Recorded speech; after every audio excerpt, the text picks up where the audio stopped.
being my friend. Thank you, sir. A very good evening to all distinguished panelists and participants.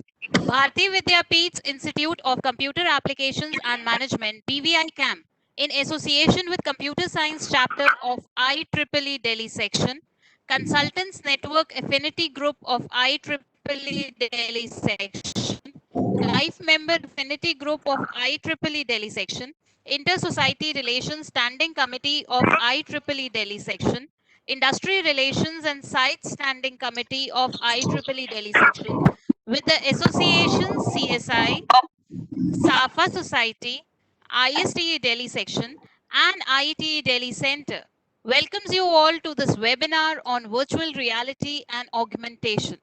Somebody stated not very long ago, consumers will operate in a reality that is consistently enriched with virtual content, and marketers need to find ways to integrate these new realities into their marketing strategies. The above code reflects the current scenario where virtual reality is already a part of our lives, and enterprises are increasingly integrating these strategies into their systems and processes to stay competitive and sustain in the market. Augmented and virtual reality can nowadays be found in multiple applications such as visual simulations, training, healthcare, entertainment, and many other fields. Traditionally, the area depended on advances in computer graphics, human computer interaction, and artificial intelligence to offer a high quality experience to the users. In recent years, the area has experienced rapid advancement with the introduction of augmented and virtual reality technologies. More realistic physics, better interaction controllers based on sensors and actuators, machine learning, and computer network quality of service. The advancements pose significant research opportunities that can further aid in the area. This webinar aims to explore the latest advancements in the area of augmented and virtual realities in terms of technologies, hardware, and applications. I would first take this opportunity today to welcome amongst us our distinguished panelists for the day. We are privileged to have amongst us a galaxy of experts. I welcome Professor Subrata Mukhopadhyay, Chairperson, Consultants Network Affinity CNA Group, and former Chairperson IEEE Delhi Section. I also welcome Sri R.K. Vyas, President, Computer Society of India, CSI. I now request Professor Subrata Mukhopadhyay to commence this session with his welcome address. Over to you, sir. Thank you, Dr. Ritika. This is a good opportunity. In fact, this subject I am hearing after almost 24 years. Oh, great. Takes me back to 1996. Today, you know that in 2020, we'll be having IEEE India Council's flagship conference, INDICON 2020. Earlier, it used to be known as Annual Convention and Exhibition. We held that one, I don't know, from 1975 it started. 1995 edition, we did it in Hyatt Regency, Gama Place. Sometime in March 1996. Theme was mechatronics. We got a person from IBM TJ Watson Research Center near New York. He was a mechanical engineer, but oriented towards software and practical application right from the bicycle technology, other way, robotics, basically, robotics and operation side.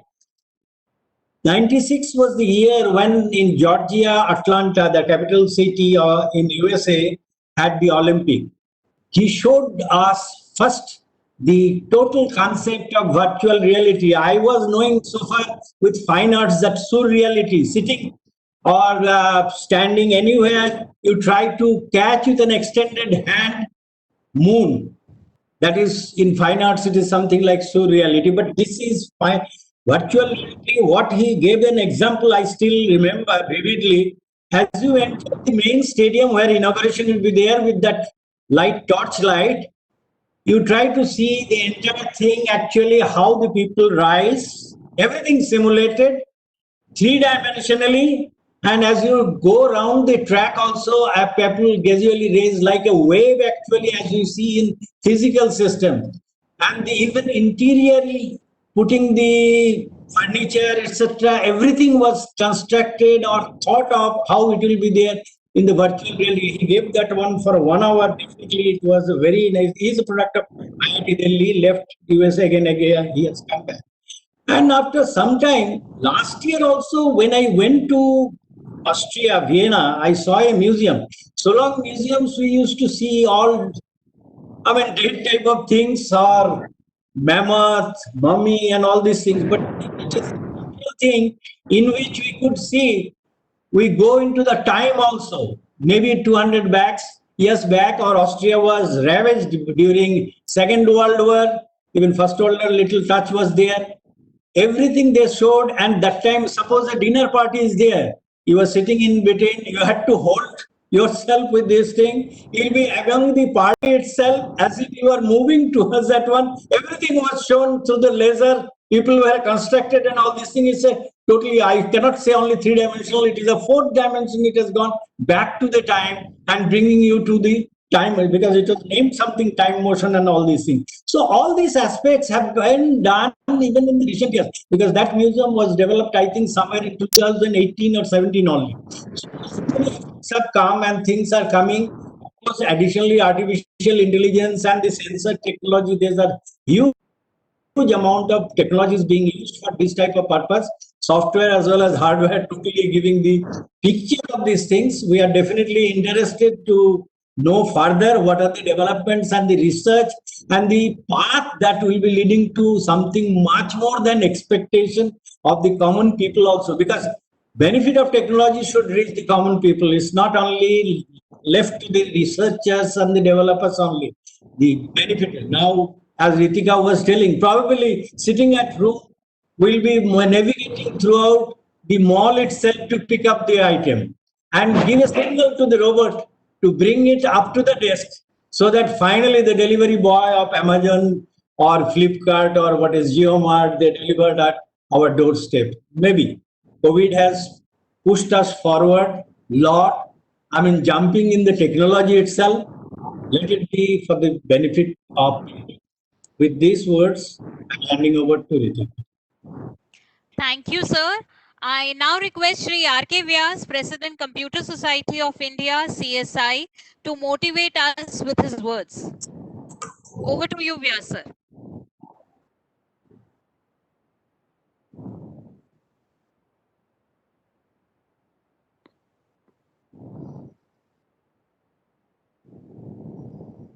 Mr. Vyas, yeah, which he has already experienced.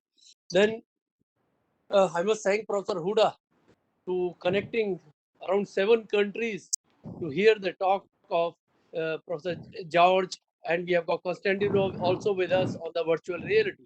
I think in a time to come, as we were just discussing offline few minutes back, this virtual reality will be a reality. I think it will be a kind of reality. Today also, when we see, I think in 1998 when I visited US and I have the chance to visit NASA also, I've seen those Apollos, and then there was a simulator, and there was a 3D show, etc., where we felt that we are almost on the moon there. So these kind of virtual reality has been started from since 20 years back. But now with the augmentation of IT, digital technology, artificial intelligence, machine learning, and many more things, this has become more real and more real.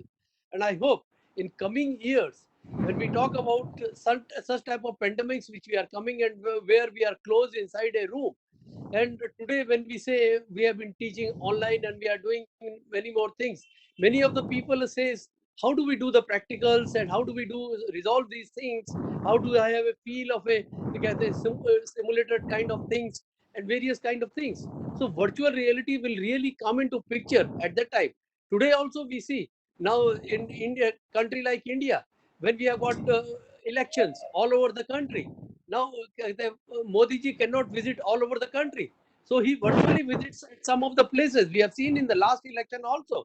And soon, I think in the Bihar elections or in other elections also, we'll see some of our scientists who are helping, some of the IT professionals, some of the digital professionals who who are helping the IT wing of all the parties.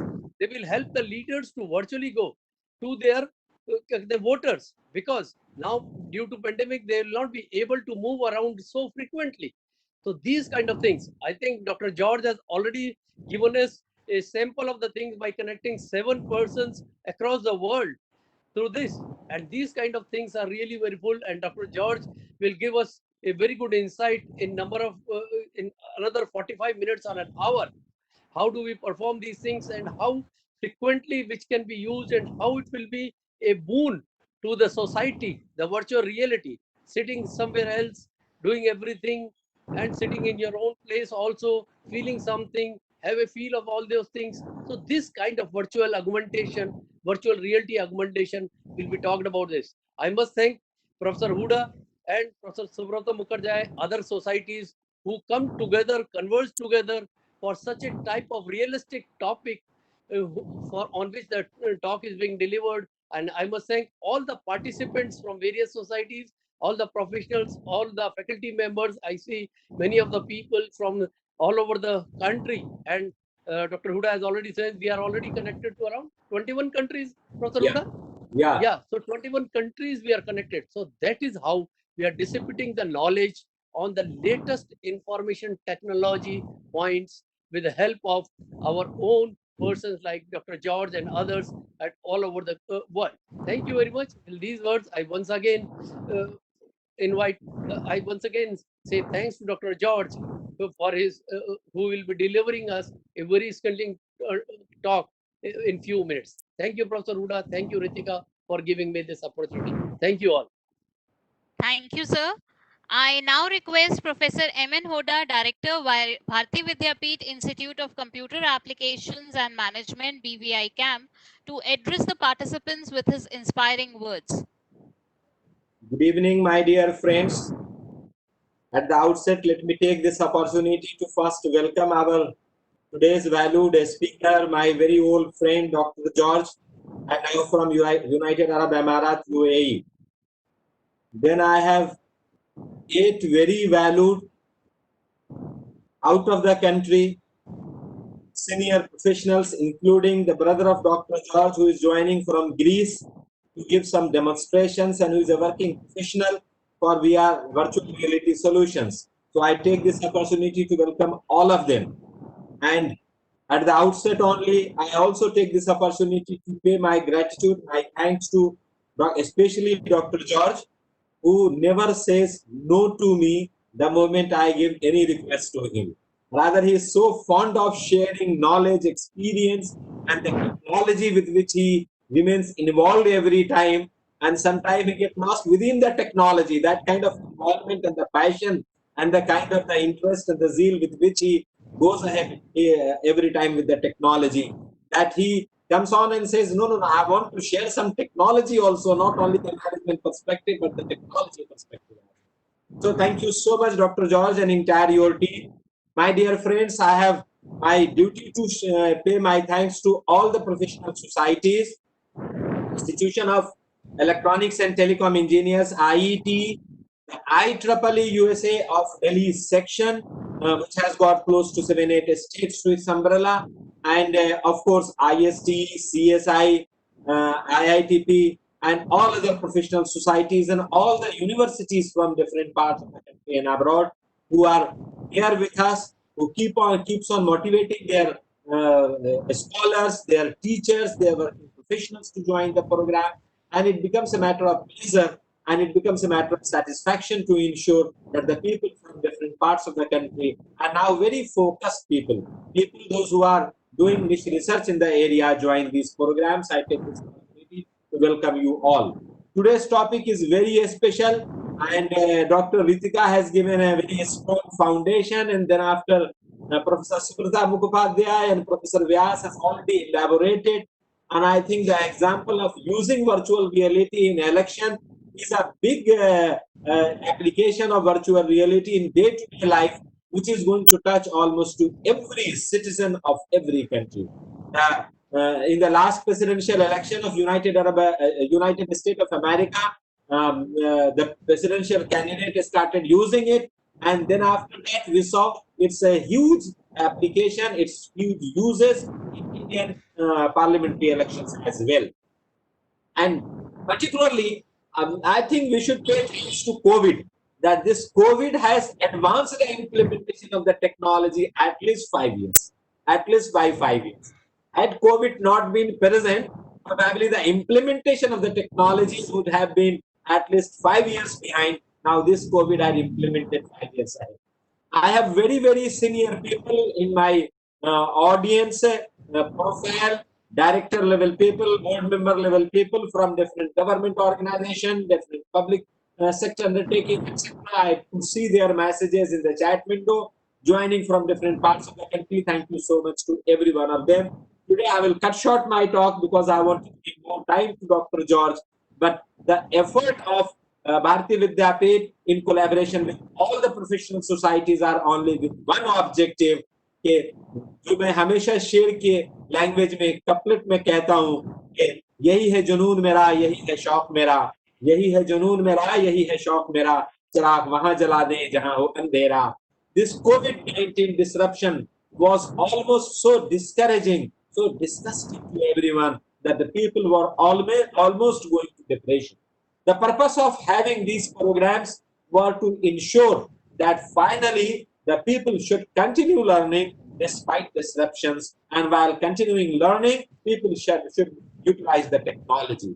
And the all-round applications and all-round dimension of the technology have been used, and that's how I say that this COVID-19, the positive side of the COVID-19 is the huge application of the technology and the huge value of the technologist. That is the positive side. Detailed application of virtual reality and augmentation have already been spoken. I will give again only one share for this virtual reality that oh 21वीं सदी के मुसाफिर तुम्हें अभी बहुत दूर जाना है. Virtual reality is going to change everything in and around us. Virtual reality, Mr. Vyas was rightly saying that in time to come it will become a reality. And that's how it is becoming a reality. The way we are connected, one of the participants was writing me in the chat window that I can see the kind of live with all of the panelists on my screen and then realize the virtual reality, the kind of the smile, the kind of the feeling, the kind of the perception. And I personally believe if cognitive will be added to this particular concept and advancement of the artificial intelligence and machine learning, this virtual reality has got a power of getting changed to a reflexive computing, in cognitive way, to a gesture-based computing, to a posture-based computing. You think and computing will occur there. You think an application will happen there. And that's how I keep saying, ये जो दो पंक्तियां मैं सुनाने वाला था कि ओ 21वीं सदी के मुसाफिर तुम्हें अभी बहुत दूर जाना है, पत्थरों पे गुलाब खिलाना है, and आंधियों में चिराग जलाना है. For the understanding of my international participants, to which almost there are 42 participants from 21 different countries, I would like to translate this couplet. And the English translation of this couplet is that, oh, professionals of 21st century, you have to go a long way. Oh, professionals of 21st century, you have to go a long way. You have to grow roses on a stone, and you have to lamp the light in a storm, a kind of आंधी. दिया कहते हैं चिराग को जलाना. तो you have to, English में translation actually दिया की मीनिंग क्या नहीं कर सकते, but the similar translation will be lamp. So you have to light the lamp during a storm as well. That's the kind of reality which is going to happen, and that's how the virtual reality is going to become the reality. So with this note, my request to all the participants will be that continue learning despite disruption. These webinars are processes of continuing learning. We started first program on 11th of May during COVID-19, and without any exception of any week, without any break since then, we are continuing with these programs in between. 10 FDPs, faculty development programs of 1 week, 2 weeks, 3 weeks, 4 weeks durations have been conducted, and this is 19th evening weekly webinars. 4 other webinars are already announced for this. Registration is open. If you have not registered so far, please register, because once the desired number of registrations will be, then registration will be closed. And there are other events like journals, like international conferences. You can keep visiting those websites, those particular web pages, and keep registering yourself if you have an interest in that. Last but not the least, I would like to explain the process of getting certificate for those participants who are new. Those participants who are already old and regular attendee of our programs, they know the process. But for the new participant, we wanted to tell you that at the end of the program, you'll be sharing a Google link on which you have to give your feedback. And once you submit your feedback, this feedback form is connected in with a software which is a Google API software which has been configured auto certificate generation. The moment you submit feedback, your certificate will be generated using the data which you have filled in the feedback form. So whatever data you have given in the registration form during registration process, forget it. Write your name properly. Write your organization, means your college name, your university name, your company name, and those who are superannuated can write your old previous company name or previous college or university name, and then write your organization name in such a way that it fits within one line, because the entire space given to organization name is only one line. If you write a larger name, it will get mixed with the third line, and then you can't read the certificate. And my dear friends, I have no system to correct the certificate. So you can't get corrected certificate. You have to be with the incorrect certificate. So write your data properly so that you should get a correct certificate generated. Now this generated certificate will be saved in the PDF in a Google Drive, and the copy of that certificate will be sent as an attachment on your email. So the moment you submit your feedback, wait for 10, 15, 20, 30 minutes maximum. Check your email. If you received it as an attachment in the email, very good. If you have not received in the email as an attachment, we will be sharing a Google Drive link also, the same chat window, along with the link of the feedback. Then you can go to the Google Drive, refresh it, and check your certificate must be in alphabetical order. However, we do believe that this process is sufficient to give certificate to anyone and everyone who is going to attend this program. Those participants who are at YouTube, I will request them to come back to the WebEx. The space is available in the WebEx at this moment, because we will not be giving you certificate if you are attending program through YouTube. YouTube extension has only been permitted to get it for knowledge dissemination. So if for the knowledge purpose you are attending, you can be there at the YouTube.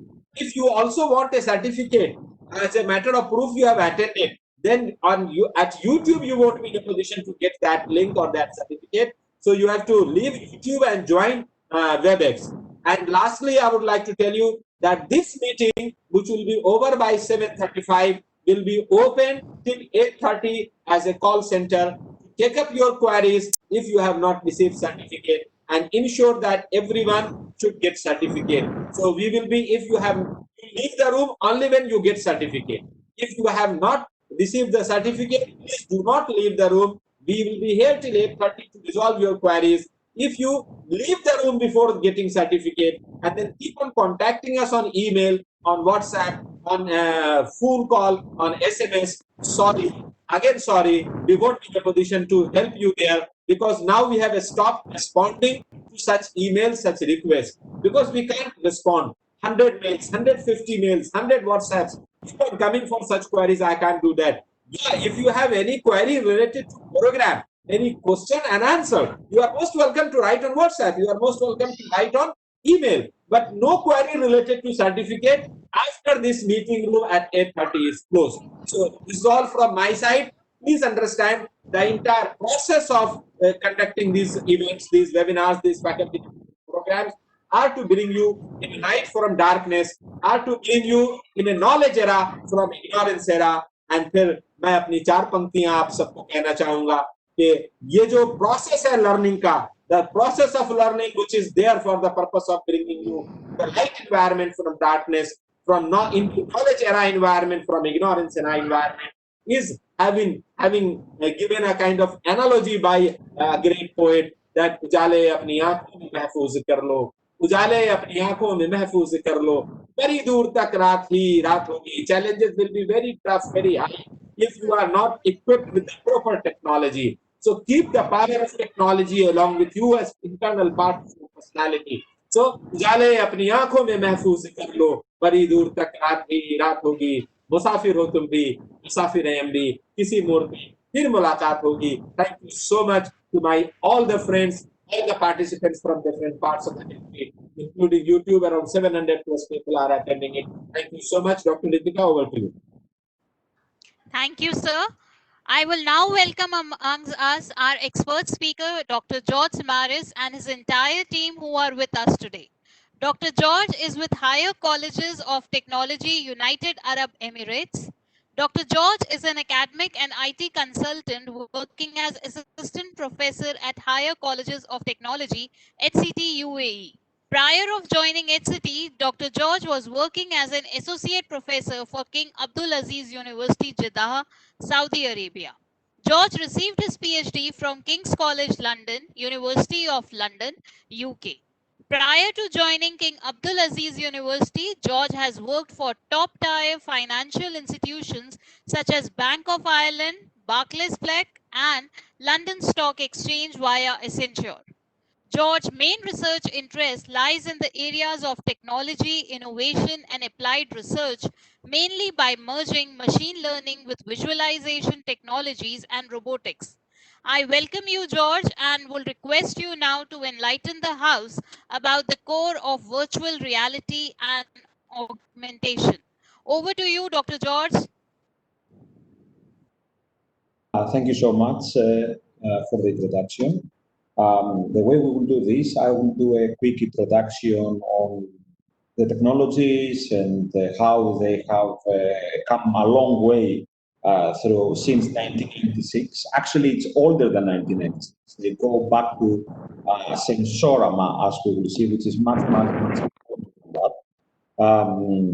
Also, I would like to thank Professor Huda for organizing this event.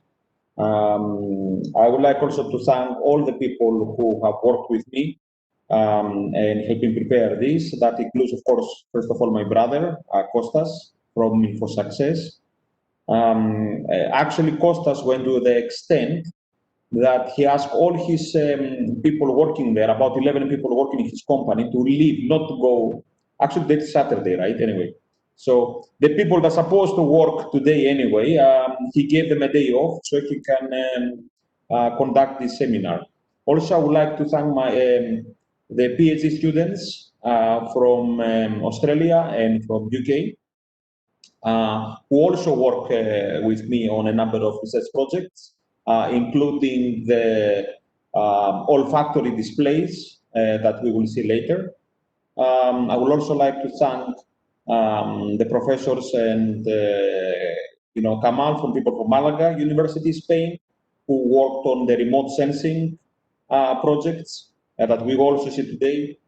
I mean, there are so many people that I can just go on. So if I have forgotten some of you, please, I'm sorry. I mean, probably I forgot Dr. Sachi, who's been a great support, and Dr. Huda, who definitely agree with me. So yes, thank you all so much for your support. And yeah, let us continue with the presentation. So I will share my screen, or I'm here, I can share my presentation. So in theory, you should be able to see my presentation. Yes, Dr. George, your presentation is visible. All right. So, but I cannot see the chat anymore. A chat here. Okay, now I can see the chat as well. Great. Yay. Okay. Okay, so let us continue. So yes, we're going to talk basically about the recent trends in virtual reality. And by virtual reality, actually, we don't mean the traditional virtual reality, but we will also include the augmented reality, which is the new trend. So what is virtual reality? By default, virtual reality is an Dr. George, yes. sorry. Dr. George, can you put it in slideshow mode? The size will get increased. Okay, I will put it. Just put it in slideshow mode. Is it better now? Great. It is there. Please continue. Okay, excellent. So yeah, I mean, coming back to the presentation. So what is virtual reality? It is an artificially generated alternative reality. So the whole aim, the whole idea behind this virtual reality is to convince the user that he exists in that alternative reality. So we have in a way to fool the perceptions of the user and make him think that he exists in that alternative reality, which means we have to cheat the user senses, right? This is the main thing. And here we can see basically a user using, I think this is Oculus and a treadmill to walk in the virtual reality. We will see all this technology in a minute. So some approaches to virtual reality. We have the 3D caves. We have the simulation boxes. We have the holographic projectors. And we have the wearable technologies. 3D caves are usually large rooms, so we use, as you can see here on the top, projectors, usually 3D projectors, but they can be any type of projectors. And we basically we project the different images in space. Okay, and we can interact with them using a remote control or some kind of technology, but interaction tends to be very primitive in these 3D caves. I mean, I'm sure you all visited this, you all seen that, right? It's very, very simple to build, very easy to build. You just need 3 projectors. Yeah, interaction is very, very limited. So they relied on usually 3 3D projectors that are displaying 3 different images. Synchronization is the key. Now they may include some additional devices like fans to simulate air, heaters, coolers, and so on.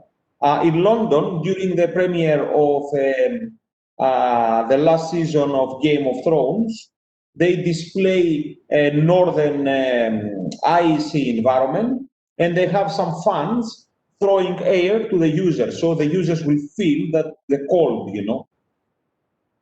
A big advantage of this technology is that it allows a lot of people to experience this virtual environment at the same time. It's a little bit expensive, not because of the equipment, but mainly because of the space. You need you need big space basically to do that. They do not give any personalized feeling. The graphics tend to be poor, and not that realistic, and with very, very low interaction capabilities. Another approach that I'm sure most of you have experienced already is the simulations. So what we can see right now in the screen is the Eurofighter Typhoon simulator. So this one is a copy of the real thing. So they took the same chair, they took the same joystick. Pretty much most of the equipment is the same. They place a number of linear actuators to enable, you know, the movement. A projector that, again, like before, like the 3D cave approach, it you know, simulated the horizon, and it's quite good actually. It really looks very similar to the real thing, very, very similar to the real thing. Okay, of course the graphics are not that good, but they're getting better, and especially with the new 8K TVs. They will get even better, you know, soon, very soon. So this is another approach, basically. So these are like some isolated rooms, as you can see in the lorry over there. And they try to simulate a specific, like a plane or a specific car and so on. So the aim here is to make them look identical to the real machine, to the real device. So yeah, they're just trying to simulate it. They are great tools for simulating the real object and its functions. However, they are too expensive and limited to a specific function only. So that one, for example, can only simulate a flight with the Eurofighter. I cannot use this to simulate me driving the new Toyota car, the latest Toyota car or something like that. So they are function specific. And as far as I'm concerned, this is their main limitation. Another approach is the holographic projectors. So the whole idea here is there are many types of holographic projectors, as we will see in a minute. This one is the paper ghost approach, where, as you can see, it relies to the projection of, you have basically here 4 images, as you can see at the bottom image, and they all display the image from a different side. And then you can see the reflection of the image inside the pyramid. So no matter from where you go around, you can actually see the object, and it looks quite real. So the whole idea here is that you have the screen on the top, and you just project it basically on a diagram. Now, these are great devices for advertising. They have kind of limited interaction. They're big. They cannot offer personalized experience. And let's actually stop here, because I will try to actually show you something. I think it will be more fun. But I will have to share my screen, which is not very easy here.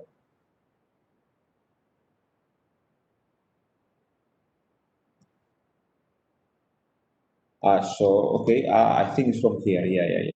So, okay, so I will stop sharing. Please give me a second. I'm still familiarizing myself with this tool. So I go to share. I will share the whole screen. So you should be able to see my screen right now. Okay, so I have prepared here. I have the videos. Here is a holographic projector that we developed in one of my previous projects. This was done at King Abdulaziz University. So again, this is a paper. It's using the paper ghost projection method. You see on the top, you can see the 4 reflections, and this is. It also supports interaction using lip motion. It supports eye tracking, so it knows where you're looking. This is very important for marketing teams. I will move forward.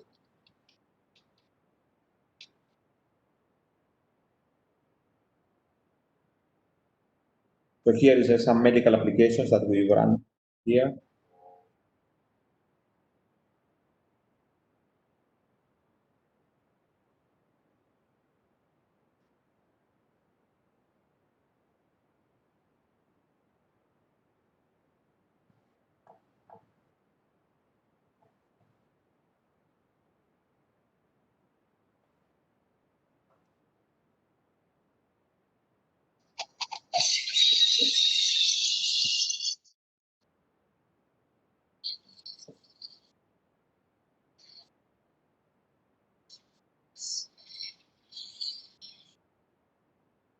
Okay, so this is one of our previous holographic projector. This was done back on 2016. But they have advanced, sorry, this screen is keep disturbing me. They have advanced quite a lot since then. We're now going to see something that is not even out yet, but is about to come out. This is what you see now is the most advanced projector in the world. It is using a different technology. The built-in front-facing camera and stereo speakers allow for live audience interaction.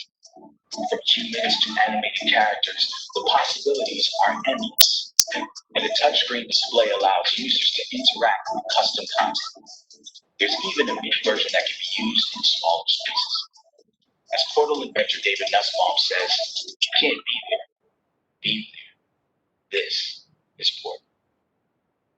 So this is extremely realistic 8K graphics. It looks like real. It looks like the real thing. It is amazing. It is just impressive, you know. And this is what this is by far more advanced than anything else you've seen so far. Okay, nothing can beat this one. This is 8K graphics. It has not been used before on any events.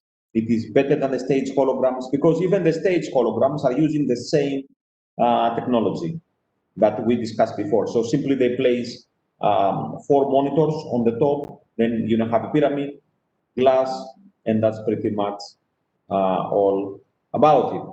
So coming back to the presentation, here is another application where,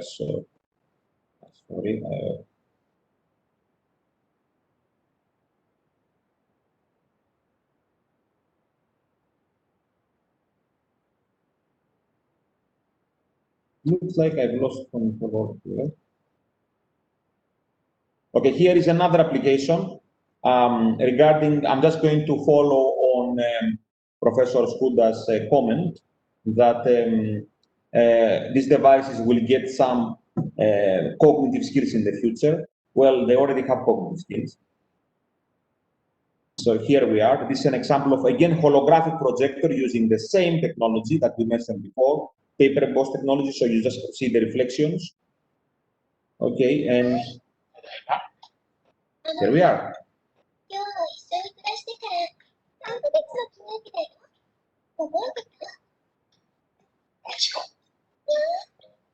If you know anything about anime characters, virtual assistants, worked on Johnny here and basically stripped out all of the 24/7.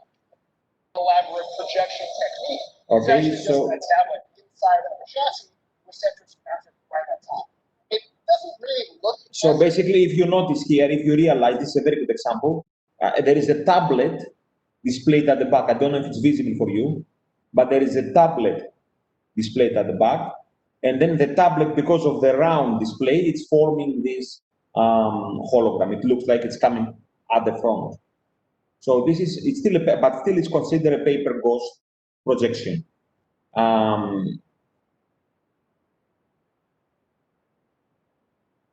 Sorry, I'm just going to close this. So yeah, okay, let's go back to the presentation.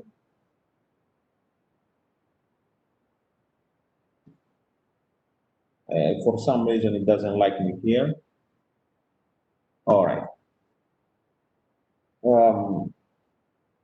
So yeah, these are holographic projectors, same technology, paper ghost, but with intelligence, with some cognitive skills.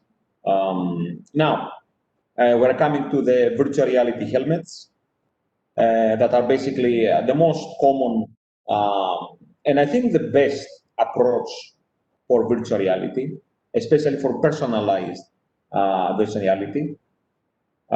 It's a wearable technology, which means you actually have to wear these devices to your body. It consists of head-mounted helmets. I provide 3D sight and audio. It integrates a number of gyroscopes, accelerometer sensors, so it knows where you are moving the head, and it's going to provide you the image based on wherever you are looking. And you are blind from the real world. So everything that you see through that headset, through a VR headset, is virtual world. You cannot see the real world. It offers high quality image, personalized experience, but the drawback is that it's wearable. You actually have to wear something. So if you want 10 users to experience the VR world, 10 users have to wear this device. So this is an example of such device. This is the Oculus Rift. This is actually the second generation, first or second generation of Oculus Rift. The best actually, the headset still is Oculus Rift, but this Oculus Rift Quest 2 came out less than a month ago, and it has better graphics, and it's more realistic. But as the professors mentioned before, VR is an old idea, but with a new breath of life. So this is the Sensorama from 50s.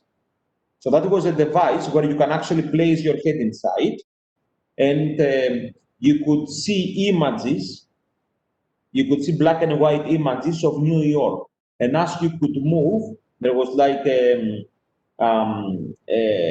motor, you know, and it could rotate, and it could give you different images from New York. But it has some jars, and these jars were containing the smell of New York. And as the jar were opening, they were releasing air from New York. So you could feel that you are in New York. So it's not from 96 or 98, it's actually from 50s, okay? But of course, you know, our VR has nothing to do with that old one. It's completely, I mean, we have taken it to the next level. So as you can see here, you have this lady here. She's on a treadmill, virtual reality treadmill that allows her to move around and track her movement, so she can actually move in the virtual world. She is holding 2 joysticks that allow her to control the bow, and she's wearing the headset. So yeah, it's completely different. So yes, it's an old idea, but it's completely reinvented, as you can see here. And now, a lot of people are talking about VR and AR. So we talk about mixed reality, blended reality, augmented reality, virtual reality, XR. A bit confusing, right? Well, actually, it's not. We have virtual reality, we have augmented reality. And the underlying technologies for building these applications are similar.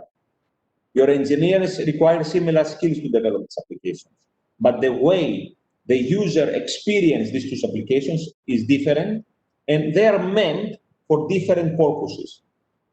The main difference, just to cut it quickly here, is in VR, you are blind from the real world. You have nothing to do with the real world, and you are in that virtual world. Okay, so as you can see here, I mean, in my previous slide, here, now this lady, while in the real world, she's in a room, in the virtual world, she's fighting with her bow, she's holding a bow, and she's fighting against a dragon in these icy mountains. She cannot see where she is, she cannot see the real world, she's completely blind from the real world. On the other hand, so these are the devices, like this device that we can see here, sorry, is the new Oculus Quest, which actually blinds you. You just wear a monitor and you are completely blind from the real world. Now, here we can see the rest of the devices are augmented reality devices. In augmented reality devices, you can see the real world via a camera or directly through the lenses, but we display a number of things on the top of this one. For example, here is an application that I developed a long time ago. Again, that goes back to 1996, where it is an IoT and augmented reality application, where the mobile phone was detecting different objects in the room, okay, and based on the recognition of this object, it was enabling different functions that these objects can actually do, different functionality for this object. So for the monitor, you can switch it on or off, for example. Again, this is published. I'm happy to share my publications after the class. These are the eyeglasses that Apple is working on, where you can actually see the real world, but also can display virtual objects like icons and so on. This is the Microsoft HoloLens. This is an actually lens, augmented reality lens. It's actually experimental. And this is a small monitor here that can project things on your eye. This is still experimental, but everything else exists. And again, because I love to interrupt my presentations and give a small break to myself, I am going to show you a video from our beloved Microsoft. This is the HoloLens 2, which is considered the best augmented reality device.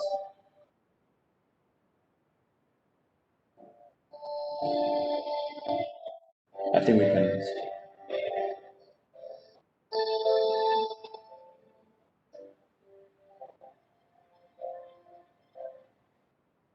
It also includes a number of applications of augmented reality in the industry, engineering, education, medical here.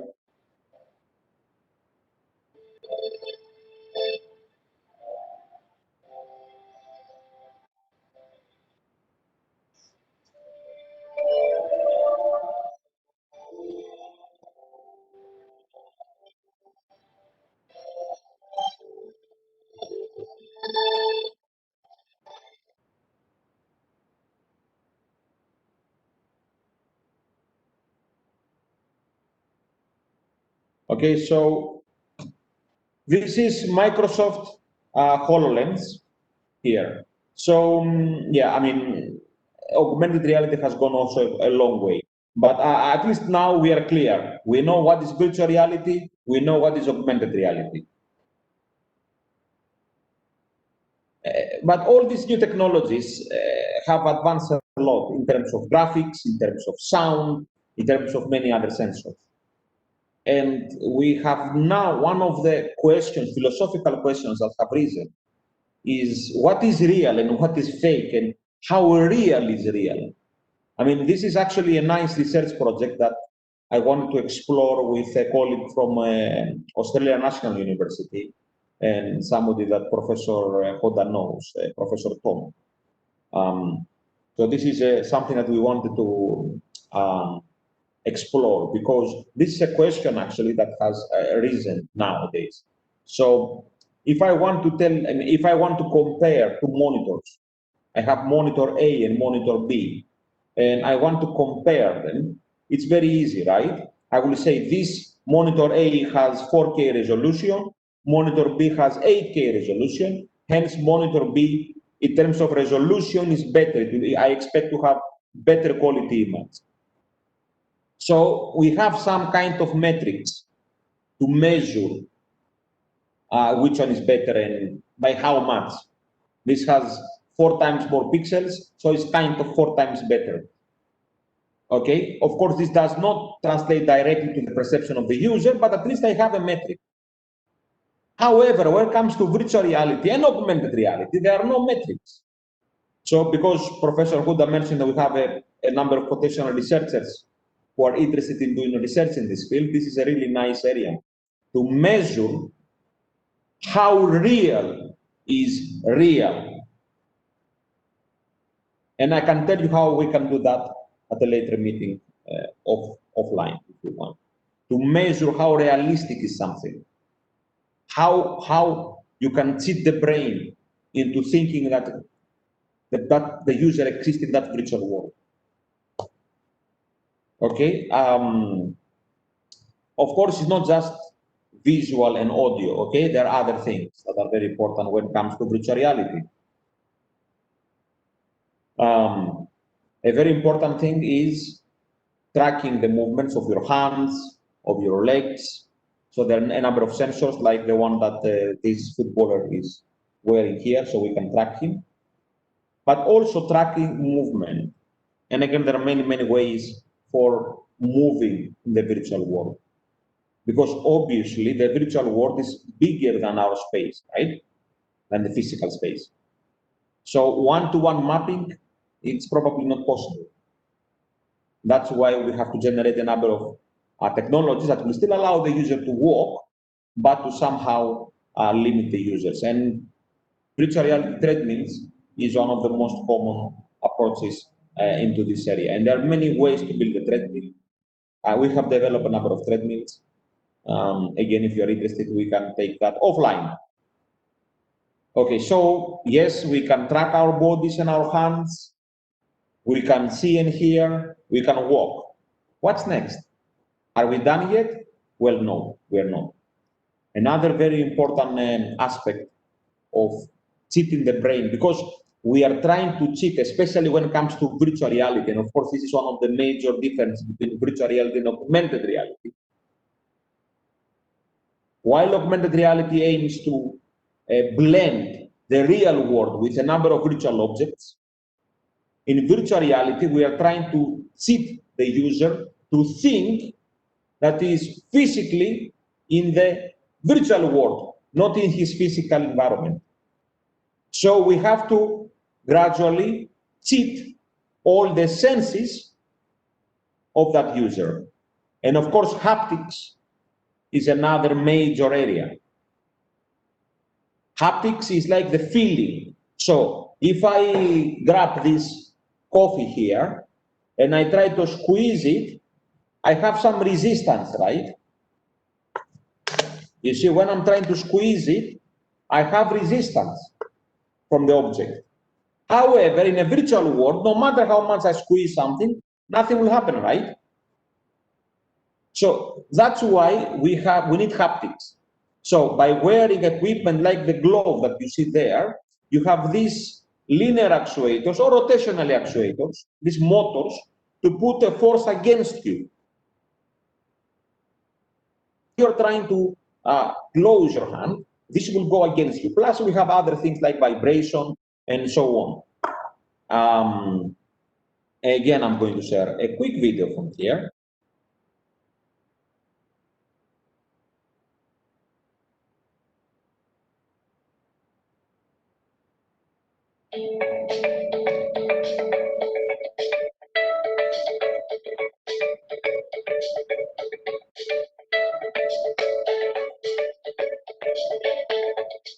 So as you can see, when you see it's putting resistance here. It doesn't allow the user to close the hands directly, right?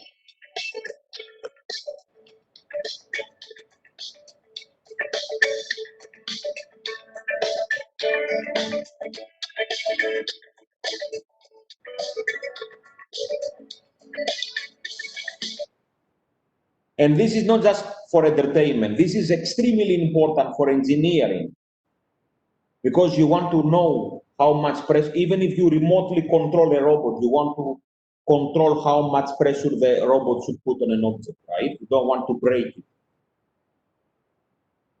So yes, we have haptics, but the main idea here is to put resistance against the user, but also we can actually change the surfaces. Okay, so you know, we have different type of surfaces. So we can have a motor rotating these surfaces, like one of our projects. One of my PhD students, Dr. Kamal Hussein, Mr. Kamal Hussein, who is doing PhD from Malaga, probably can enlighten us even more in this area. But as you know, different surfaces have different feeling. If I touch this one, we'll have a different feeling than if I touch my mouse. Okay, or it will have different feeling than if I touch a piece of paper. So this is again something that we have simulated.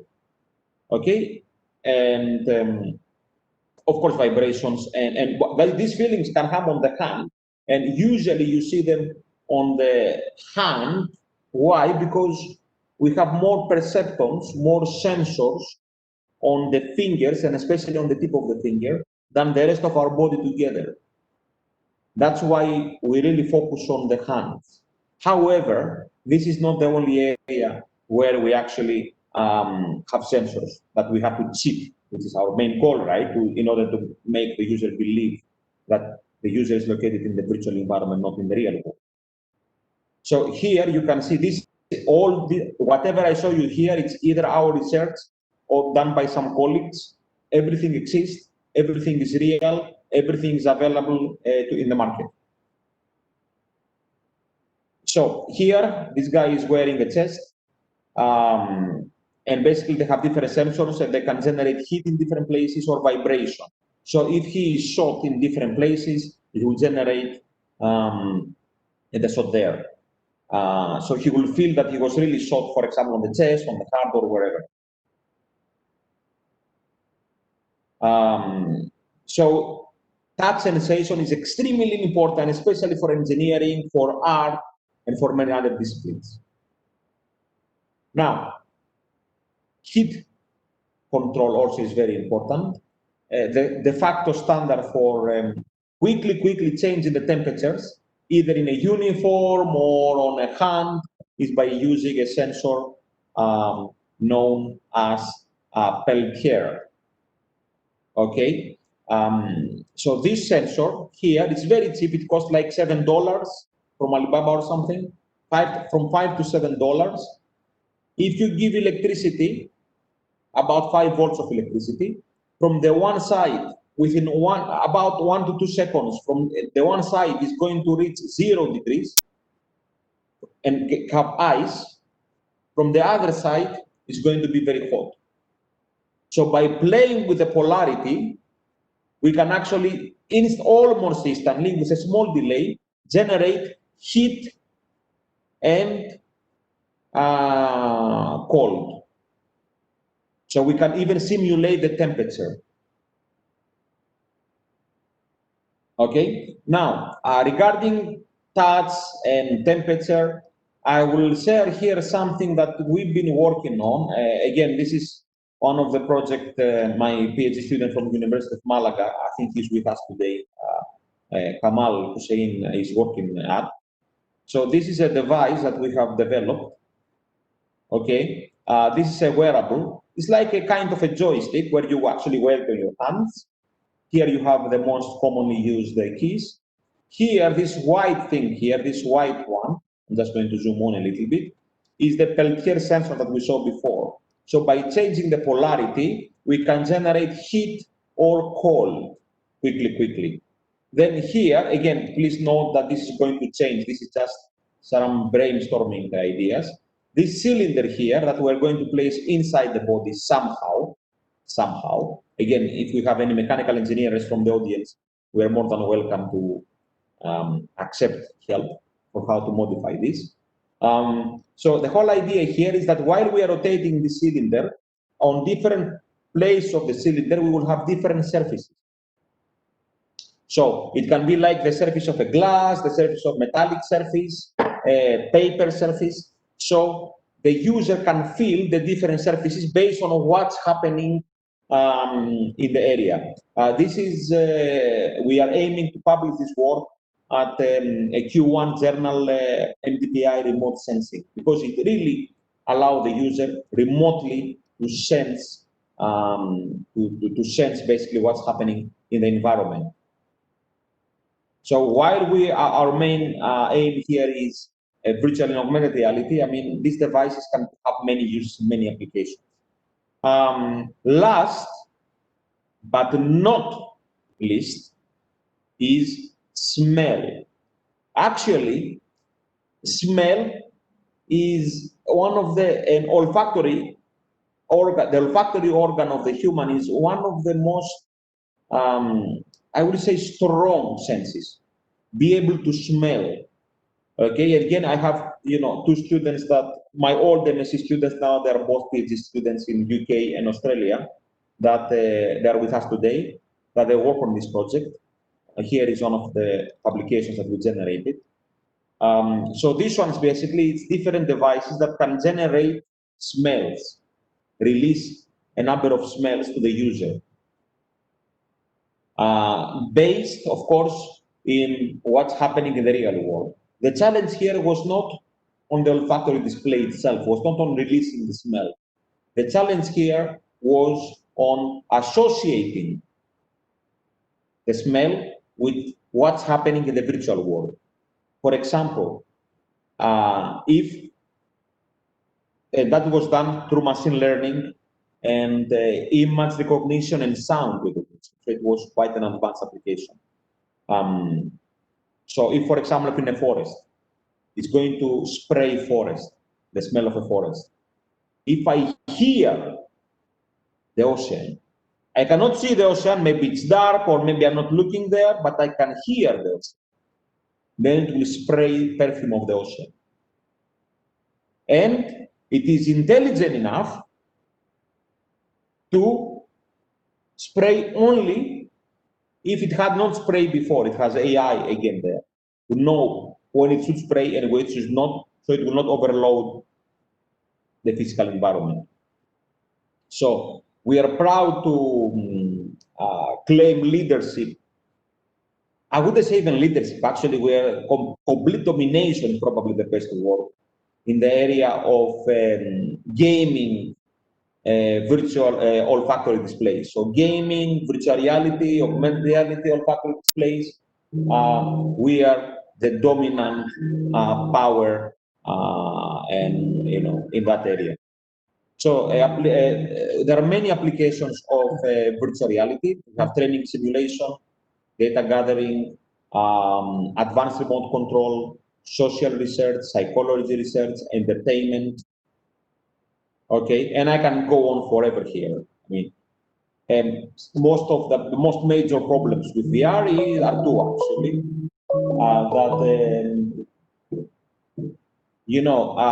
The main two problems with VR is that some people experience dizziness, also known as VR sickness, which is still an issue, and user is blind from the real world. And then I will come back to this area in a minute. Okay, these are different research areas. These are different research areas in terms of virtual reality. Okay, now I'm going to pass.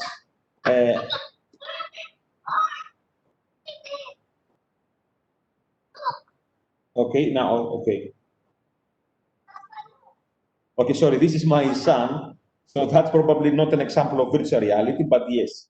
Okay, Adam, just give me 1 second. So, yes, Adam, thank you. Okay, so, all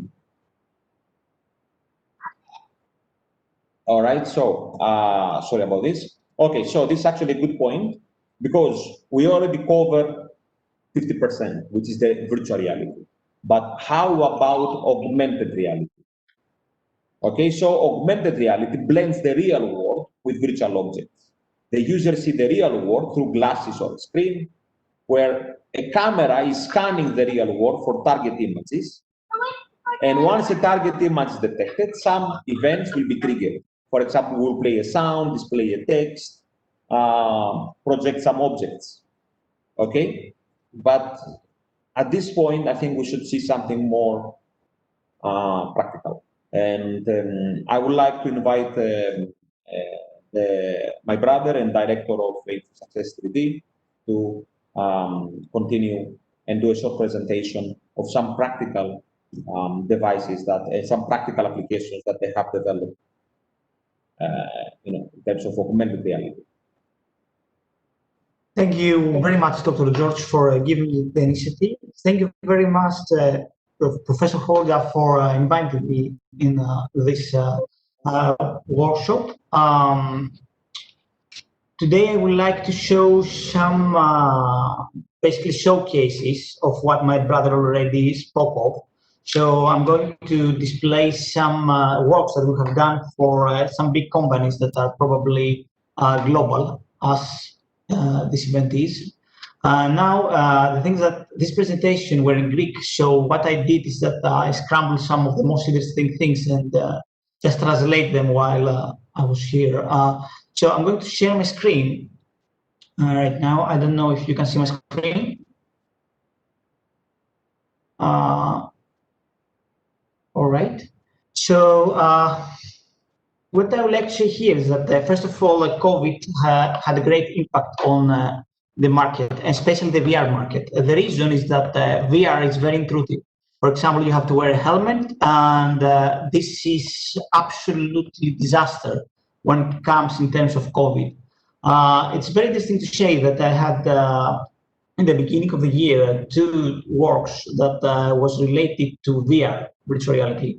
And one of these was cancelled completely, and the other one switched to AR.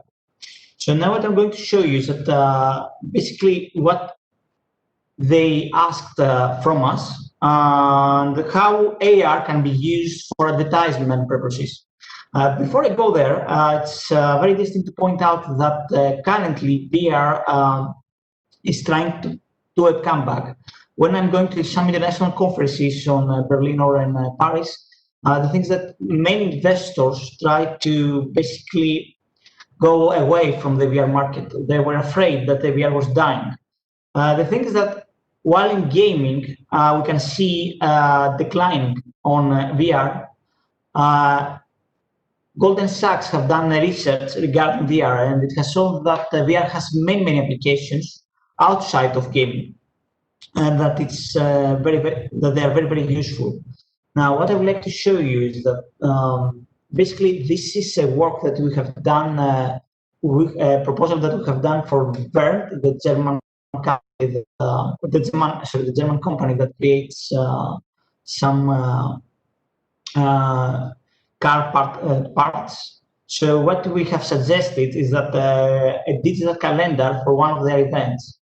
So this is an AR solution. So this was basically a gift that they will give to the visitors. And this gift was a calendar, just a piece of paper that the visitor will take it to scan, and a virtual avatar will come up to the calendar like it's been displayed here and start talking to the person. This was a business-to-business conference.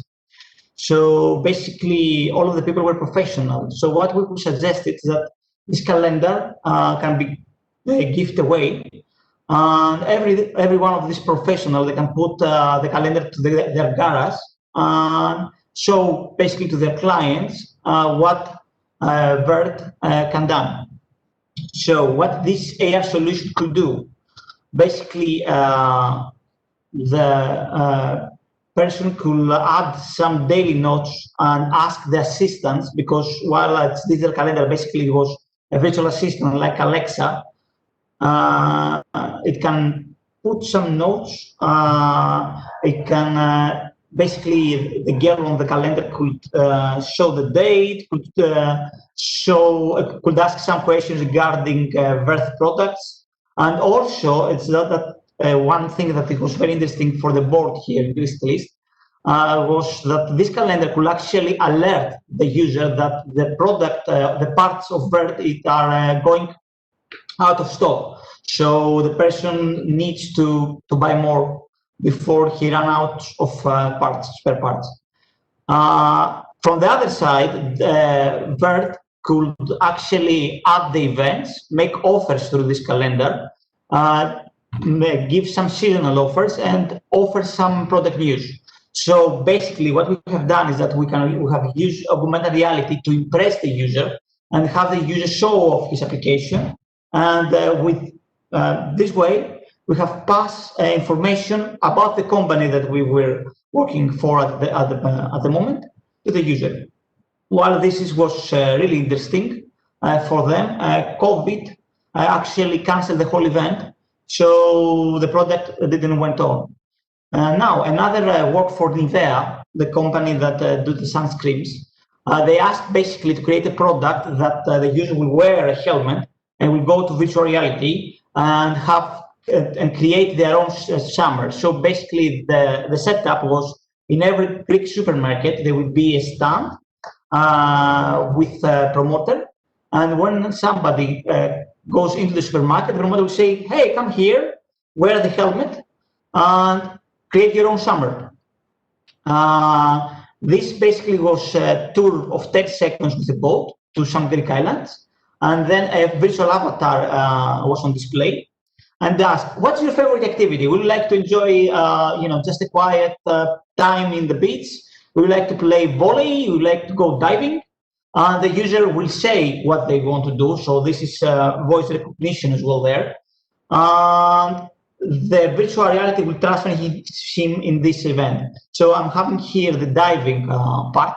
So basically, the user go into the sea and just use some sites or in within the sea. So and while he goes there, the avatar informed him about some information. For example, did you know that sunscreen, that sun can hurt you even under the sea? So you should wear sun cream before you go diving or before you go to do any activity. While this impressed the Nivea board here, and they go on with it, again, COVID stopped us for completing this job. The thing is that basically, so what they ask us, so they understand that this is not possible, but they want to do something. They desperately want to do something for the summer. So what they ask us is, could you please create an application that have no interaction with the promoter and still be something impressive to show? Then we immediately suggested the AR that I am going to demonstrate here. So basically, we took the idea of the VR and we added into AR placement. This work go forward, and I will show you now the demo that I'm permitted to show. So that was the initial demo that we have created. That is something that I will show you later. Yes, this demo. So basically, again, that goes for Greek for a Greek event. So everything is in Greek. Full screen, please. Yeah. Yeah. Full screen. So what I will show here, basically this means boat, this means clean, and this means find the treasure. So it was a game to that a person can find the treasure, that create his own summer, even if he was at home. So he could decorate his home, he could play, and still, have an experience while he was at home. So basically here, this is the demonstration that we show to them. Currently, we are in lockdown, so I couldn't go physical to them and demonstrate it. So basically, what I'm doing is that I'm adding some objects, and I'm creating my own space, basically. So now this final part is very interesting because what they ask us is that's very nice, but we want them to interact with it. So we want the activities to be basically be able to be played activities. So the volley you show, we had to make it into a game.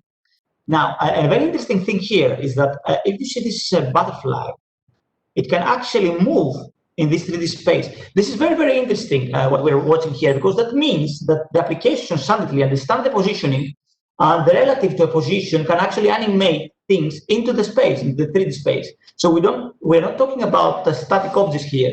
We are talking about objects that can actually interact, that can actually move. So for example, this butterfly can go to my sofa and sit on my sofa. I can run away, can interact with me, can play with my hand. So that's something very, very, very, very interesting that's available on the latest year. When I was in King's College, we have done something similar in 2008, but it was impossible for us by then to know where image recognition will go. It was unthinkable for us to see this technology. We couldn't even foresee it back then. While image recognition was something prominent back then, this was a miracle for us in the field. So this is basically, this is the hidden treasure, and the person could go and register for a promotional. Now, what I'm doing is that I am in my living room, and I was creating my own sound. I was just putting some palms and decorating my house. So what's the issue with that? The issue with that is basically this is one part of the technology that must be integrated with the rest of the technology to actually be very functional and be very, very interesting. So what I would like to show you is that another project that we have done that shows some of the challenges of the 3D world. And while it looks easy enough, so basically you say, I do not have to go and chop wood, for example, to create a house or a ship. I can just put a 3D object. This can be proved quite difficult, and now I will demonstrate you why. So we took another project for the Navy Museum here in Greece, and they asked us actually to make a special event for I think 2,000 years of Battle of Salamis. there is a movie about that battle, 300 of a Hollywood movie about that battle. So what I want to show you is that basically the trireme had 170 rowers in one ship. Okay, how I can make that into a realistic 3D model? Because here we're talking about a historical science. We cannot do things out of our mind. It must be accurate to 100%. If it's not accurate, then it's not historically accurate, then it cannot be presented to a museum. At the beginning, I'd say, okay, it's just another game for us. Well, the 3D developer realized that this is not another game. And very, very, very fast. So what I'm going to show you here is actually a non-realistic trireme, which is called Penidacopter because it has this is a non-realistic trireme that it's on games. And here is a realistic trireme. Well, the realistic trireme has actually 150 positions, and every single person must fit here. Actually, this feature, it was impossible for humans to do. They did it. They were trained just to do that. Well, this was very difficult to do in reality, and it was very difficult to do in 3D space as well. So actually, the people there were standing in a space very small, and it was almost impossible to stand. Basically, they were flying. So while we did our best to accommodate their needs, it was practically impossible to have a realistic view of the side of the trireme. So here you can see only one row. It was 3 rows. So one row at the top, one row here, and one row at the bottom, in two-sided. So the space was not very narrow. It was actually, we couldn't breathe there. Another thing that we were realized that basically, while we believe that the Trident was full of soldiers, that was a lie. Actually, there was like 6 soldiers on the ship. So while our 3D developers were able to create more like many soldiers, this was a completely out of reality feature that cannot be presented to a museum. So, as you can see here in this very narrow space, this was supposed to be a place that somebody put his feet, and this was supposed to be the place that somebody sit, and the same here. So the guy that was rowing had like this space to stretch his leg, go back with his leg, and move. Another thing that we realized that was very different. So basically what we're creating is that a player could navigate the ship. All right, that's great. So we suppose that we have like 2 woods that come from here. And basically that was like the wheels of the ship to go right or left. So that's pretty forward. So we have like the captain here that grabs these 2, and the trireme goes right or left. No, that's completely lie. Actually, there were 2 persons, one in each side, and the trireme was navigated by sound. Oh, it was amazing when we find out that actually sound was the thing that go left or go right. So it was they were playing the music, and while they were playing the music, they were navigating the trireme to the left, right. This was very important. If they couldn't hear the sound, basically they're done, because all these people must synchronize, and the sound was there to synchronize. That was very, very, very interesting lesson. Another thing that we learned is that the sails were open only during battle. So basically, that's another. The reality is very different from what we see in Hollywood and in games. That was a lesson hard to learn for us. The project was almost a success because again COVID that didn't allow us to present it on the museum. But again, this is a project that will go forward. It's finished, and we just need to give it to the people of the museum to display, and it will be displayed in Athens Museum. Well, this is a very good example how reality can be very different and how reality can be very difficult to simulate. What I would like to show you is from that how many experts we need to create a VR application. While AI is a little bit different because we have already the environment. That means that most of the work has been done for us. For example, in AR, we will only have the chip, while in VR, we will have all of this and the chip. And actually, we have the special effects, the sun, and many things that we need to take into account. This is why AR is far more easier than AR to make. AR is far more easier than VR to make. So what I want to show you is that how many experts actually we needed to do that. So our company had a sound designer, a person that do the sound recording, a 3D animator, 3D modeling, an environmental scene designer, scene developer, special effects, texture design for the logos and for the displays, the general displays, digital artist, and at the end for the trailer and video composer. All these experts needed just to create one demo of the real thing. So, of course, these experts have a number of responsibilities here. This is one of our company deck to show our demonstration. For example, the animator, which is one of the most difficult jobs to do, can be divided into at least 3 different people, at least 3 to 4 different people. So, for example, we have here the project from my brother's King Abdulaziz University, and we see that this person here walks in 3D space. These basically take care of the movement. Here we have in our company a motion capture shoot that basically captures the movement. And here we have a non-realistic models that must be done in a 3D environment. By the way, from my experience, a 3D animation is one of the most difficult part. Actually, in this company, we have like 4 3D animators. Most of them lost their hair actually because they would do it like that all the time. It was almost impossible to complete an animation. Yes, actually that's quite true. They were quitting. They were quitting. They say just find another solution. This is impossible.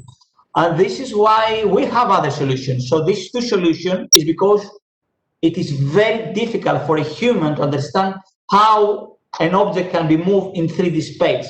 And a very example of this is that the human mind cannot very well comprehend the movement in 3D space. Is actually the space itself. So if you go to the space, you can see that the astronauts are very, very difficult to understand and to navigate into 3D space. This is similar. It's just simulation of the space. So then we have the 3D modeling. Then we have somebody that merges the models. Then we have somebody that creates the dialogues and the system behind. Then we have the special effects, 2D graphics, digital artist, and basically the video composer at the end. So a very, very interesting thing is that we have our own studio to record voice actors. Well, this is not something that an IT company usually does, right? So it was impossible for us not to do it. We need to have total control in sound recording. We couldn't give it away because otherwise we will not be able to have the customer satisfied. So that was a company, 3D company can actually, a game company can actually do many, many, many things. And it can take jobs from a thousand of different things. Advertisement is a very, very well, here in Greece at least, is a very well market that used to give us a lot of jobs from there, but also virtualization like museums and things from virtualization. Also, we would like to create, we were trying to create a workshop in 3D. So for example, a goldsmith would zoom in and went into a VR environment within his gold and see where is the problem. So like cameras and virtual reality within the cameras. Well, that's most of the presentation. So what I wanted to show you is that basically COVID have switched the industry mind, have made a big revolution on what people are thinking regarding this thing. For example, VR switched to AR completely, 100%. It was impossible to work in VR. If you wear the helmet, the Oculus helmet that I have next to me now, that means that you transmit the disease. So yeah, it's a wonderful technology, but it cannot be used. Simple as that. At current status, this is impossible to do. From the other side, while Oculus is a very expensive solution, AR, it's all the mobile phones can do AR. At least the latest mobile phones can do AR. So it's a thing that a big company like Nivea or Bird will go to advertise. So it's what I have to share from the presentation. I just thought I have some questions from the chat actually. Well, I think we should go for a practical. Yeah. Basically the question is if it can help and enhance concentration ability. We have done a research in Reading about that. I can show you right now in Reading, UK. Yes, it can actually. It can help to have a virtual lesson within this space. So what we have done is we've created a virtual reality workspace where the student went into the workspace and basically view the lesson within the workspace. Allow me to find it out so I can just quickly demonstrate you what I'm talking about. So yeah, well, that's a lot of files.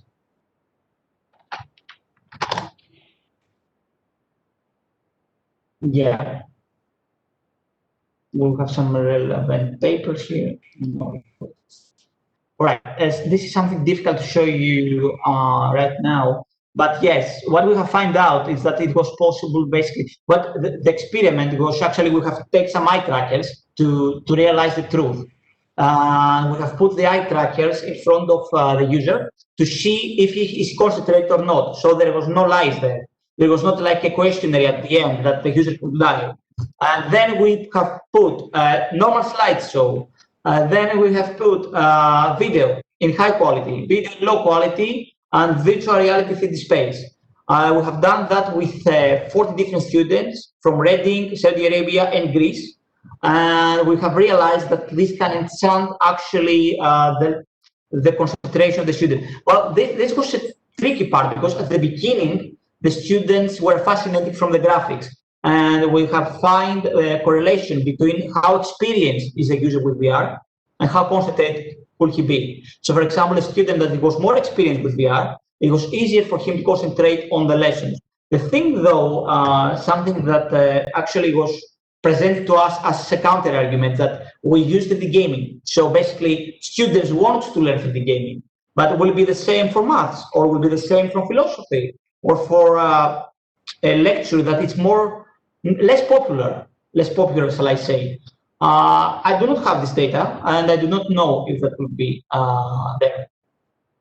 So I do not know if this will be the case. But what I know for a fact is for 3D gaming, yes, it increased concentration. It was very helpful because you could see the 3D object moving around. We were talking about 3D objects, so the student learned how to create a scene in a realistic 3D environment instead of a 2D video. The Z dimension is very, very useful when you're talking about 3D, of course. Yeah, this is the VR classroom that my brother talked about. So, yeah, this is from the industry point of view. This is what we have done here, and I'm more than happy to that I have shared this experience with you. So some difficulties, something that somebody must consider when he goes to this business. If there's any question. Thank you, Konstantinos. If you are through, we'll have the question answers at the end. All right. No, I think that pretty much concludes our presentation. Unless if you want, if Dr. Professor Huda allows us to do a very, very short practical demonstration by my brother again, he can show how to actually build such an application in 2 minutes. But apart from that, yeah, I mean, the main work, the main presentation is done. We talk about applications. What we can see right now on my brother's screen is another project. It's underwater, actually. So using augmented reality, we detect underwater artifacts and display information about them. This is for a new forms of tourism that's starting now in Greece, which is for underwater tourism. So yeah, I mean, Kostas gave us a very great introduction and a number of applications from the industry point of view, because having the technology is one thing, but be able to sell it and actually use it to help the society, that's another you know, piece altogether. Now, I think with Professor Skouda's you know, permission, we could do a very short presentation, maybe 5 minutes, Kostas, on how to actually, you know, build such an application, because some people are already asking, can you suggest some free resources? So we can at least cover in 5 minutes, cover the type of audience that wants something more technical. It will not take more than 5 minutes. Professor Huda, with your permission? Oh, yes, yes, please go ahead. All right, thank you very, very much. I will try to cover it as fast as I can. So I have already opened Unity here just to demonstrate some free resources from Unity that can help you with that. So basically, Unity provides a starting point from AR and has done a very great job in helping people to focusing on how to integrate natural language instead of creating the image processing part, which is very, very difficult, as I said before. So what happens here is that we have an AR session. That means that this basically plane, it's actually the space where our object will appear. What happened here is that this place of this is the place where every single object that we will generate, it will appear. When an object appears on the 3D space, then the mobile, using the accelerometer and some other inbuilt features, it's starting basically to create the map around the application. So for example, if I put, this is a demo scene that I have downloaded exactly to show you the free resources that are already there out. So basically, when I put the 3D cube here, when the 3D cube appears, the scene will start to materialize. For example, if I create a cube here, then I can say that I will move this cube from here to here and create another cube. The second cube is relative now to the first cube. So for example, if my camera switches and view this cube, it will be there. This is something that actually can transform the AR to VR, because similar to what I have done here, when I know the position of the user, I can actually put words and generate a VR application through AR. So when I create, when I create the first cube, then I have the scene materialized next to me. So for example, now I have two walls next to me. The tool that I'm using is AR Foundation demo. It is available on the web. So this will be a very, very helpful starting point to create these AR applications. Of course, you must always remember that you must integrate many things to make your application interesting. For example, web. It is okay to have an augmented reality with a single user, but it's very, very interesting to have many users watching the same thing. This is very challenging actually, because as I have said before, everything is relative to this cube, and this cube is different for each user. So there you must use additional technology to have all the mobile phones synchronized. Anyway, as I said before, because I don't want to use a lot of time, what I suggest is the AI Foundation that can be found on the web, on the GitHub. Download this. It has plenty of YouTube demonstrations that can show you how to create your own app, even in 30 to 40 minutes. And this is a very good starting point to have at least a hobby application. From there, you must integrate various technology to throw this to the industry. One thing that I would like to show is that we have the AR origins. That means this, at any given point, may give us an indication where is the user and the surroundings that the user will see. So could this create a whole city? No, it could not. This is due to the mobile phone limitation again, and not to the technology limitation, because mobile tends to lose its position when it goes far away from 3D objects.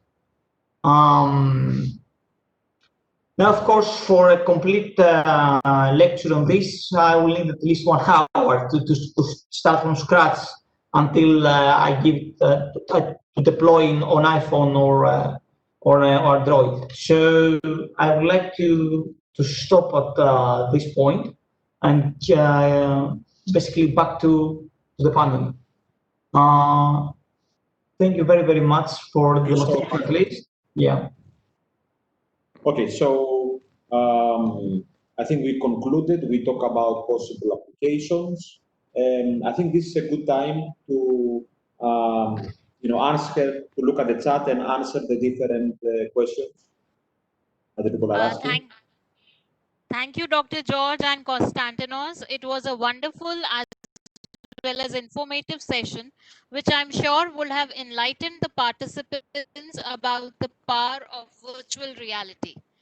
There are some questions by the participants. Certain questions have already been taken up by you during the session. There are certain other questions by the participant, which I will take up now with your permission. May I, Dr. George? Yes, we are still here to answer any questions from the audience. Yeah. The first question is, what is the main difference between VR and AR, and which reality is most used till now, and which reality is gonna to be used more in the future? I already answered actually this question in the chat. The main difference is that in VR, you are blind. In VR, you are blind. In augmented reality, you can actually see the real world. Like before, we saw the example from my brother, right? Where from the mobile phone, through the mobile phone, you can see the real world, and then add some virtual objects in the real world. So I think it's clear, right? Now, yeah. Which are going to be used in the future? It depends. For entertainment, I would probably go for virtual reality. But for everyday use, everyday applications, what is going to change the world, it's going to be augmented reality, because we still want to be able to interact with the real world. Some people were asking about potential applications in terms of administration, public administration. Huge. For example, imagine through my normal glasses, I can recognize who is this person, and then be able to provide specialized information to that person. No need to ask questions, no need to fill forms, no need to go to the computer and type, who are you, your date of birth, husband's name, wife's name, all these million of questions, But just by looking at him, I can have all the information that I need. In terms of security, again, I can see him, right? So I know exactly who is this person, no more fraud. Imagine, in terms of physical security, I mean, as you know, we have a huge issue with illegal immigrants in Greece because of the wars nearby in Syria and other areas. There is a big issue there. And for the whole of Europe, not just Greece, okay? Just Greece, because we're referring to Greece because it's the entry point to Europe. So imagine if the policeman, using normal glasses, could just look at the person and recognize, find out all the information about this person. if he has valid visa or invalid visa, without having to harass the tourist or the citizens. So there are so many things that we can actually go for. I mean, a friend of mine asked me if I can help him with safety management in terms of construction, because as we know, construction is one of the biggest industries. And we said, yes, if we just train a neural network, we can actually take images of how it's supposed to be and how it is and what all the potential breaks, and we can find out what is missing. So just by looking at the construction site, not only we will look at that construction site, but we can even simulate how the construction site is going to look like in the future on that specific area.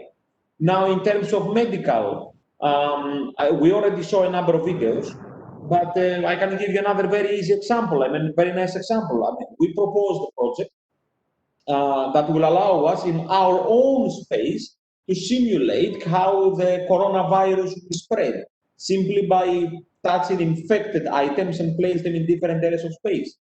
So these technologies will have tremendous impact in the near future. And it's all about sustainability. Okay, I cannot afford to carry with me everywhere an 86 inches TV. However, I can afford to have my glasses.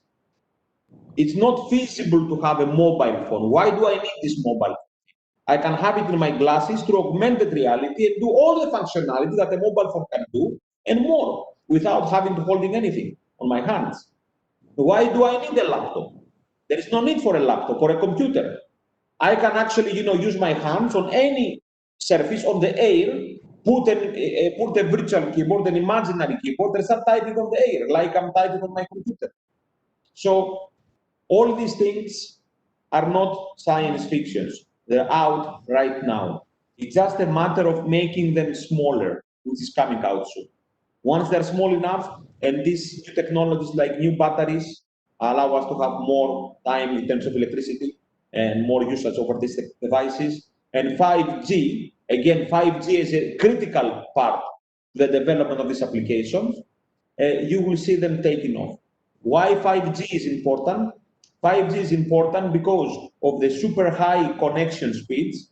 I can actually take the image, send it to a server, do the processing, give back the results. So there is no need for heavy computationally intensive devices on my head. I can have a very slim glasses with the 5G processor, just send it to the server for processing the data, get back the response.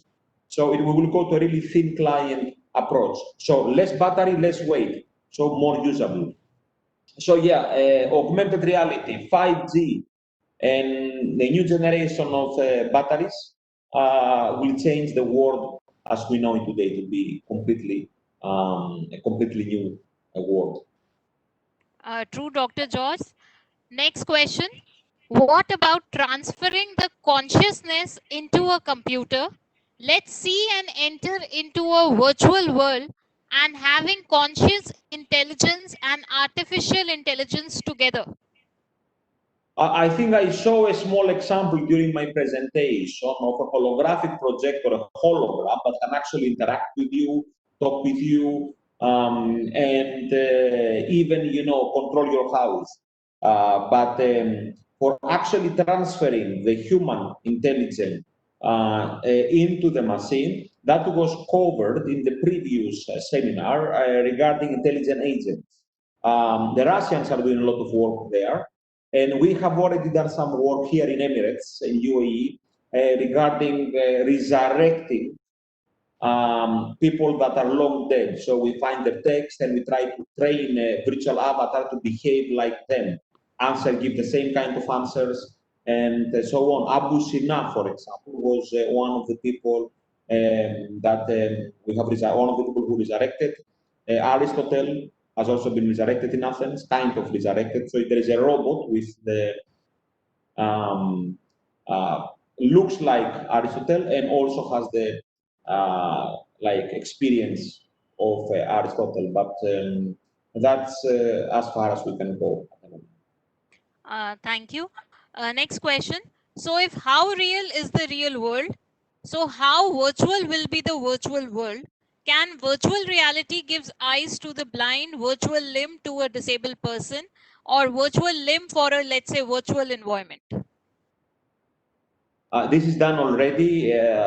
This has been achieved already. Actually, it's an old research. I was working on this back on 2012. So you had actually people that have lost their arms. Okay, they didn't have arm. Okay, like there was no arm. Okay, and in the virtual reality they had an arm, and not only they had an arm, but every time they were touching an object, we could actually generate feelings on the real part of the arm that they had. Okay, these exercises help them to release the pain. So it was like a medical project.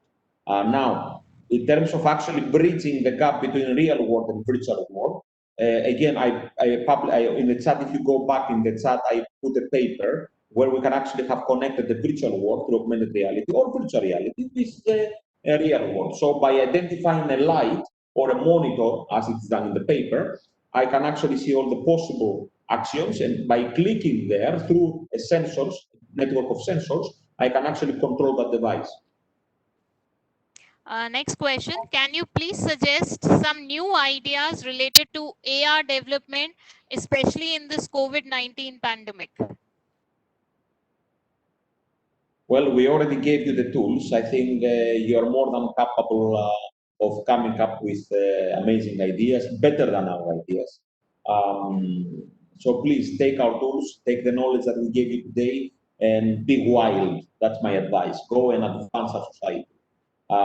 In India is a dominant. It's the dominant power in terms of IT. This is also IT, even if it looks a little bit. It involves some other sciences, and it's just a matter of time until India dominates this section of IT as well. So I don't think you need me to give you ideas. I think you can take the tools, the existing tools, and go ahead and reinvent the wheel, reinvent all the websites inside VR, inside AR. Due to paucity of time, we'll be taking another last question.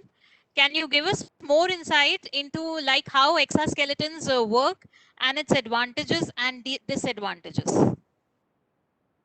Exoskeletons is part of mechatronics, but they have been used in VR as well. The whole idea is in VR, exoskeletons in VR. Okay, there's just some motors. It's like you wear a robot. So there's some motors and with some gloves or something, as we saw before. You wear them. They're connected to some CPU. Usually they're using Arduino or Raspberry Pi, and then there is a connection of what's happening in the virtual world and what's happening on the hand. So if I try to touch, for example, I have this bottle here. Okay, so in the real world, when I touch this bottle, okay, it has some weight, which is what's the meaning of weight? It's a force against me, and it does not allow me to close it completely, right? So the exoskeletons allow us to have haptic feedback. So there will be some motors that they will put force against me, and they will not allow me to close it. Now, if I do VR without exoskeleton, I will see the virtual objects, and my hands will actually enter. I will be able to close my hands, which is not real. It will feel fake, because there is no resistance against me. So exoskeletons in VR are responsible primarily for putting resistance, putting a force against me. Thank you, Dr. George and Konstantinos. It was a wonderful session. I hope our participants have been motivated to be working towards virtual reality and augmented reality. I would now request Professor Huda sir to kindly present George with a certificate for this session, simply as a token of remembrance.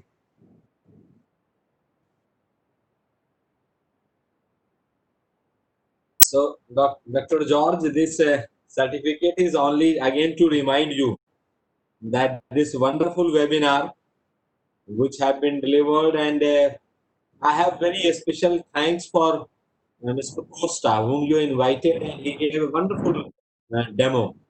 So a very special thanks to Mr. Costa, and the credit of that opportunity to give thank again goes to Dr. George only. So this certificate is for Dr. George, but Dr. Vidika will have to prepare another certificate for Mr. Costa as well, because a wonderful demo he has given, and he should also remember this wonderful webinar which he has been part of. So we will have to prepare another certificate and email to him. So thank you so Sure, much, sir. Dr. We'll be George. more than happy. Yeah, please.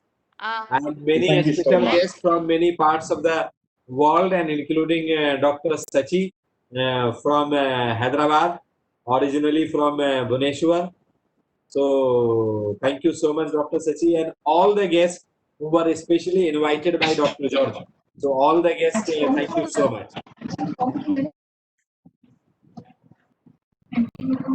Thank you, sir. It has been a wonderful webinar in terms of sensitizing people where the virtual reality. Oh yes, certificate is available. Huh? Great. So Mr. Costa, our memory is with you. Our memory is with you. Thank you very, very much about that.